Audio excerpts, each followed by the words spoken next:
नमबुद्धाय क्रांतिकारी जय भीम आपल्या सर्वांना। मित्रांनो, आता 68वा महापरिनिर्वाण दिवस आहे परमपूज्य डॉक्टर बाबासाहेब आंबेडकरांचा आणि त्या निमित्ताने नागपूरची संपूर्ण जनता ही येत असते शांतिवन चिचोलीला। कारण इथे येण्याचा एक मुख्य कारण म्हणजे इथे परमपूज्य डॉक्टर बाबासाहेब आंबेडकरांचं म्युझियम आहे आणि त्यासोबतच त्यांचा अस्थिकलश सुद्धा इथे ठेवण्यात आलेला आहे।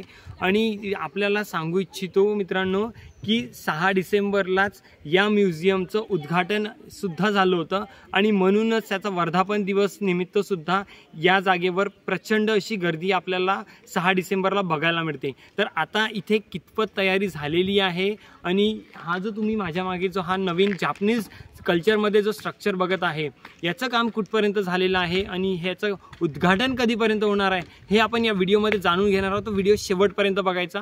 व्हिडिओ आवडला तर व्हिडिओला लाईक करून चॅनलला सबस्क्राईब करायचं। चला तर मग सुरू करूया माझ्यासोबत हा एक्सक्लुसिव्ह व्हिडिओ। आपण इथे बघू शकतो की याला मेमोरियल अँड म्युझियम सुद्धा म्हणतात, ज्याला ग्राउंड फ्लोअरला 468.84 स्क्वेअर मीटर्स आणि 90% कॅपॅसिटीचं हे बनवण्यात आलेलं आहे। आणि इथे तुम्हाला सांगू इच्छितो की इथे म्युझियमसुद्धा राहणार आहे आणि त्यासोबतच परमपूज्य डॉक्टर बाबासाहेब आंबेडकरांचा अस्थिकलशसुद्धा इथे ठेवण्यात येणार आहे। सध्या जे आहे ते सर्व गोष्टी लखनौला गेलेल्या लखनौच्या म्युझियममध्ये आहे, तिथे केमिकल प्रोसेसिंगसाठी। त्यासोबतच आपण इथे बघू शकतो की इथे आहे हे Babasaheb doctor B.R. Ambedkar memorial आणि सोशल कल्चरल ट्रेनिंग सेंटर असणार आहे हे। आणि याचं पण काम ऑलमोस्ट कंप्लीट झालेलं आहे। आणि आता म्हणजे तसं बघितलं तर गेल्या वर्षी म्हणजेच गेल्या वर्षी नाही म्हणता येईल, 14 एप्रिललाच याचं उद्घाटन होणार होतं। ऑनरेबल नरेंद्र मोदी यांच्या हाताने व्हर्च्युअलीच होणार होतं, परंतु काही कारणास्तव त्याला थांबवण्यात आलं। काय रिझन आहे आपल्याला काही माहिती नाही आहे, बट हे असं काहीतरी होतं। त्यानंतर आपण जर इथे पुन्हा बघितलं तर research centre with learning facility and guest रूमसुद्धा इथे अवेलेबल राहणार आहे। आणि त्यासोबतच आपण बघू शकतो की इथे सुंदर कोट्स असे आपल्याला बघायला मिळतात, शिक्षण सुविधा आणि अतिथी कक्ष असलेली संशोधन ते तर मराठीमधलं त्यांचं तो वक्तव्य आहे, आय एम सॉरी। त्याच्यानंतर पुन्हा आपण जाऊया आणखी, मी तुम्हाला डिटेलमध्ये दाखवतो की शांतिवन चिचोलीमध्ये सध्या कितपत तयारी झालेली आहे आणि येणाऱ्या 6 डिसेंबरसाठी इथल्या लोकांनी कोणत्या प्रकारची तयारी केलेली आहे। Let's go.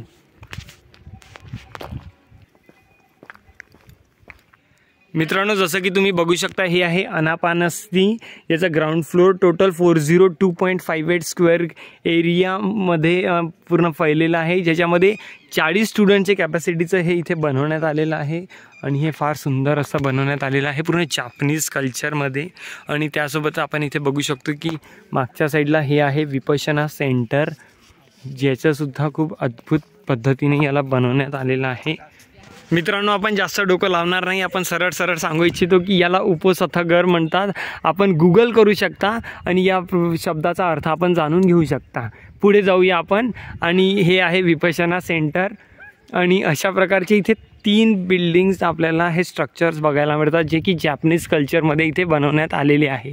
त्यानंतर आपण जर इथे जर मागे जर बघितलं तर आपल्याला स्टुडंट हॉस्टेल्स बघायला मिळतात इथे। याचंसुद्धा फार सुंदर प्रकारे असं डिझायनिंग केलेली आहे आणि अशा प्रकारे संपूर्ण शांतिवन चिचोलीला डेव्हलप करण्यात आलेलं आहे मित्रांनो। आणि यासोबत आता आपण जाणार आहोत आतमध्ये आणि तिथे मी तुम्हाला दाखवणार आहे परमपूज्य डॉक्टर बाबासाहेब आंबेडकरांचा अस्थिकलश आणि त्यासोबतच बाबासाहेबांनी वापरण्यात आलेल्या ज्या वस्तू आहेत, जसे कपडे, कोट्स, टाईपरायटर, त्याच्यानंतरचे रिअल न्यूजपेपर्स, हे सर्व मी तुम्हाला दाखवणार आहे। आपण आतमध्ये जाणार आहोत आणि त्याच्यानंतर मी तुम्हाला संपूर्ण तो दृश्य दाखवतो, चला माझ्यासोबत। पण तत्पूर्वी आपण बघू शकतो मित्रांनो की 6 डिसेंबरला 2024ला इथे एक मोठा कार्यक्रम होणार आहे, जसं की मी तुम्हाला सुरुवातीलाच सांगितलं होतं। आणि त्याची इथे तयारीसुद्धा सुरू झालेली आहे, पेंडॉल वगैरे टाकण्यात आलेला आहे। आणि इथे आपल्याला सांगू इच्छितो मित्रांनो की परमपूज्य डॉक्टर बाबासाहेब आंबेडकरांनी धर्मांतराच्या वेळेस जी तथागत भगवान गौतम बुद्धांची मूर्ती यूज केली होती, जी आतमध्ये त्या विहारामध्ये ठेवलेली आहे, मी तुम्हाला तेही दाखवणार आहे। तर ती मूर्तीसुद्धा इथे आपल्याला दर्शनासाठी बघायला मिळते। आणि त्यासोबतच अशा प्रकारचं हे संपूर्ण इथलं स्ट्रक्चर आहे। आणि याचं उद्घाटन कधीपर्यंत होईल याची सध्या हे सांगणं सध्या थोडंसं मुश्किल आहे, कारण अजूनपर्यंत याच्यावर रिलेटेड कोणताच अपडेट आलेला नाही आहे. तर चला मित्रांनो, टाईम वेस्ट न करता आपण सरळ जाऊया आतमध्ये शांतीवन चिचोलीच्या बुद्धविहारामध्ये आणि मी तुम्हाला दाखवतो तिथला संपूर्ण नजारा. Let's go.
तर मित्रांनो, आजच्या व्हिडिओमध्ये फक्त एवढंच. तुम्हाला हा व्हिडिओ कसा वाटला कमेंट करून नक्की सांगा. आणि त्यासोबतच मित्रांनो, तुम्ही हा व्हिडिओ कोणत्या शहरातून बघत आहे हे सुद्धा आम्हाला कमेंट करून नक्की सांगा. त्यापर्यंत आपल्या सर्वांना नमो बुद्धाय, क्रांतिकारी जय भीम.